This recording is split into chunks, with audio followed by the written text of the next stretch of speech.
Atenção! Começa agora uma teleaula de História do Ensino Fundamental. Você vai assistir a teleaula de número 40. Bons estudos!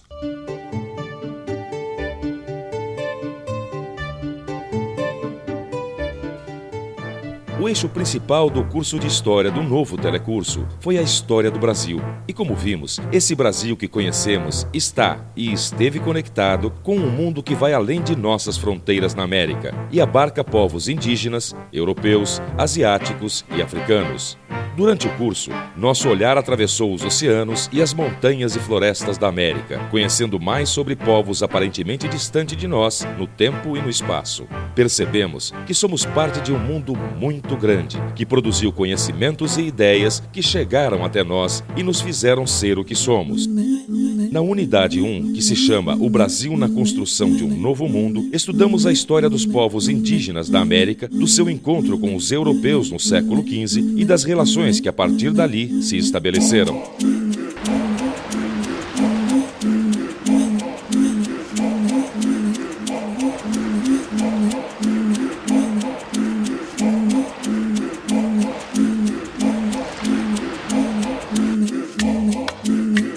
Conhecemos também a importância dos povos da África e do Oriente na formação de Portugal e a história desses europeus antes de chegarem à América Portuguesa, o futuro Brasil. Entendemos também o que trouxe os portugueses aqui e aprendemos sobre a formação do Brasil quando ainda era América Portuguesa.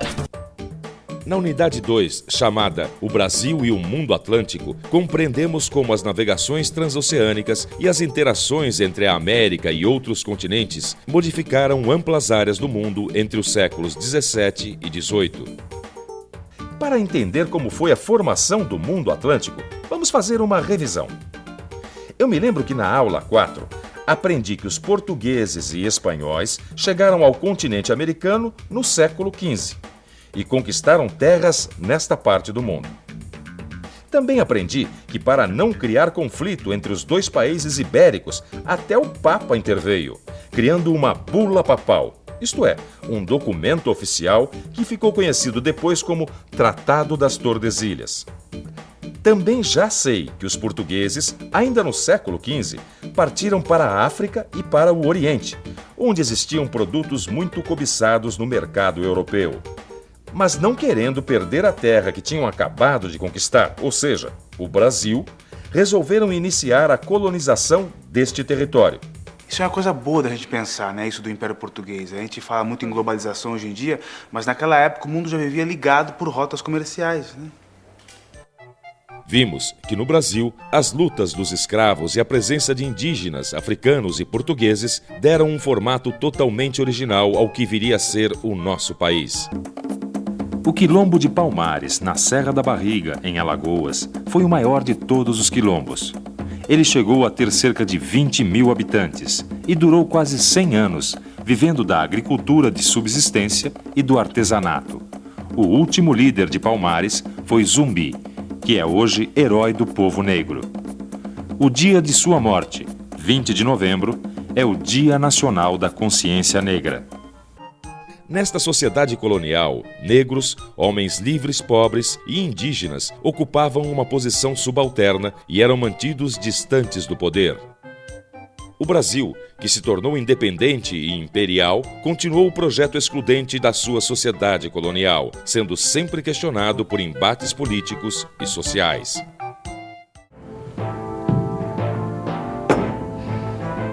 Nós do Partido Republicano somos contra essa história do poder ficar todo concentrado nas mãos do rei. Além do mais, os senadores e conselheiros de Estado só são substituídos com a sua morte. Nós somos contra isso. Precisamos de mais renovação. O Brasil Republicano, Raízes da Modernidade, foi o título da Unidade 3. Nesta unidade, conhecemos como o Brasil viveu a mudança da monarquia para a república, logo depois do fim da escravidão. República Velha. É assim que nós chamamos o período que vai de 15 de novembro de 1889, quando o Marechal Deodoro proclamou a República, até a Revolução de 1930, que modificou o jogo de poder que dominava o Brasil. A República Velha foi de 1889 até 1930. Ela pode ser dividida em duas fases. A militar, que durou de 1889 a 1894, e a oligárquica, que foi de 1894 a 1930. Vimos também que o mundo vivia grandes transformações e os novos interesses europeus sobre a África, a Ásia e a América apareciam sob a forma de investimentos e implantação de relações de domínio. O que os europeus exportavam era um mundo considerado civilizado, moderno e progressista. No entanto, essa modernidade se desenvolvia sob a presença de relações que colocavam as sociedades vistas como atrasadas no lugar de subordinação. Qual foi o lugar do Brasil nessas novas relações e como a modernidade se desenvolveu entre nós são algumas das questões que discutimos nas aulas desta unidade. Pois não? Qual é o problema? Getúlio. Getúlio. O presidente. Ele foi ou não foi um bom presidente? Não foi não, né? Ou o senhor acha que foi? Em 1934, foi escolhido presidente pela Assembleia Constituinte e em 1937 tornou-se ditador através do golpe do Estado Novo.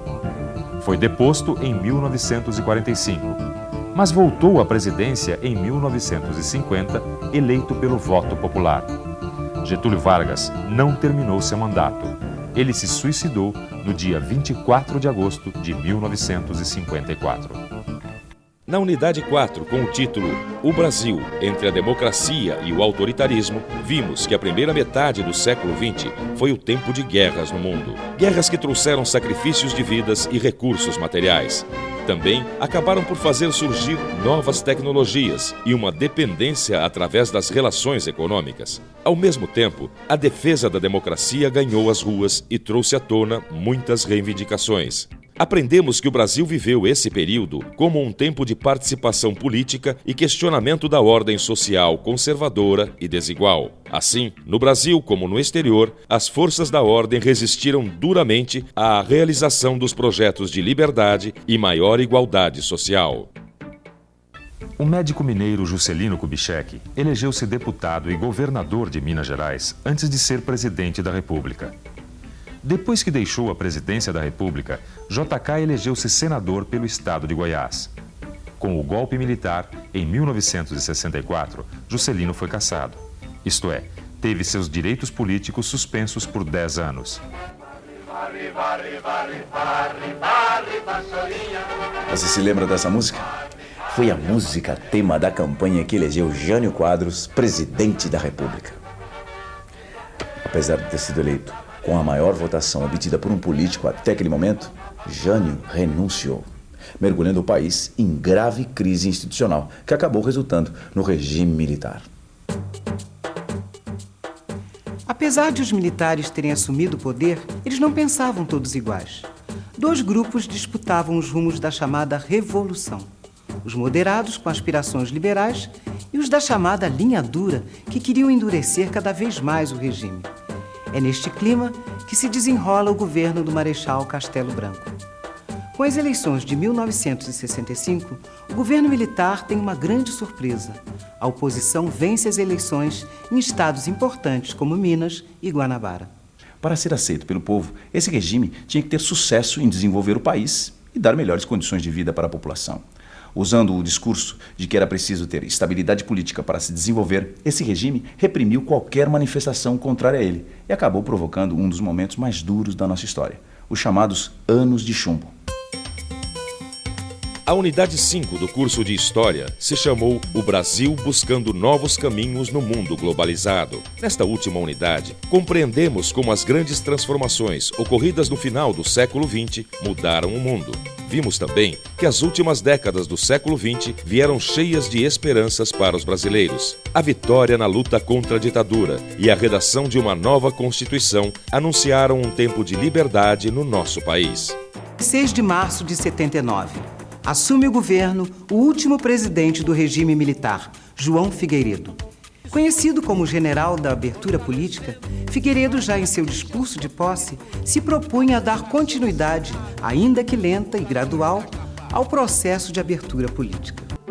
A anistia foi aprovada no Congresso Nacional em 1979 e possibilitou o retorno ao país de muitos exilados, que voltaram ao cenário político integrando os novos partidos. Na década de 80, os brasileiros voltaram a eleger prefeitos de todos os municípios, governadores de estado e o presidente do país. Em uma eleição indireta, Tancredo Neves, candidato da oposição, foi escolhido para ser o novo presidente do Brasil. A Nova República, como ficou conhecido o futuro governo de Tancredo Neves, era a esperança de uma sociedade mais igualitária, mais justa, mais livre. Doente, o presidente Tancredo Neves não tomou posse. Em seu lugar, assumiu o vice-presidente José Sarney. Com a morte de Tancredo Neves no dia 21 de abril de 1985, a Nova República se iniciou sem o seu maior articulador. No início do governo José Sarney, o Brasil enfrentava uma séria crise econômica, que se iniciara ainda na década de 70. Mesmo assim, foram dados passos muito importantes para o fortalecimento do regime democrático.